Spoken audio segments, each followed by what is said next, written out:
તળાજામાં આજે વિશ્વ હિન્દુ પરિષદ દ્વારા ત્રિવિધ વાર્ષિક કાર્યક્રમ યોજાયો।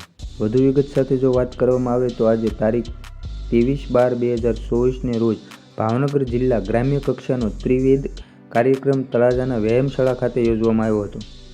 આ કાર્યક્રમ બપોરના 3 વાગ્યે વ્યાયામશાળા ખાતે બજરંગ દળનું વાર્ષિક કાર્યક્રમ ત્રિશુલ દીક્ષા શૌર્યયાત્રા કાઢવામાં આવી હતી અને આ યાત્રા ગાયત્રી મંદિરથી થઈ શિવાજીનગર, તિલક ચોક, ગાંધી ચોક, વારાહી મંદિર પહોંચી અને આ કાર્યક્રમમાં મહામંડલેશ્વર શ્રી રમઝુ બાપુ, યોગ ગુરુ ઓમરામ બાપુ, ગૌસેવા આશ્રમ રોંગિયા, મુખ્ય વક્તા કેન્દ્રીય સહમંત્રી ધર્મ પ્રચાર ધર્મેન્દ્રભાઈ ભાવાણી વગેરે ઉપસ્થિત રહ્યા હતા।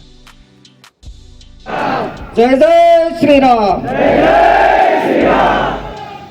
ઉદ્દાસ કાર્યકર્તા પોતાનું ત્રિશુલ જમણા હાથમાં આકાશ તરફ ઉપર રાખશું।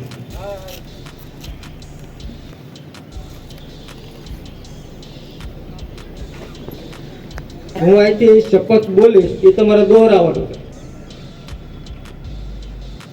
હું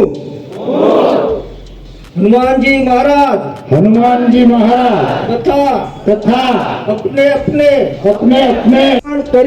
धारण करीने संकल्प करूं छूं के भारत माता सनातन धर्म हिंदू संस्कृति हिंदू समाज गौ माता हिंदू माता बहनों संत महात्मा भगवंतो मठ मंदिर देरासर धर्म ग्रंथों ની રક્ષા માટે સંકલ્પિત છું તથા સુવાસુત મુક્ત હિન્દુ અને સમરસતા યુક્ત સશક્ત ભારતના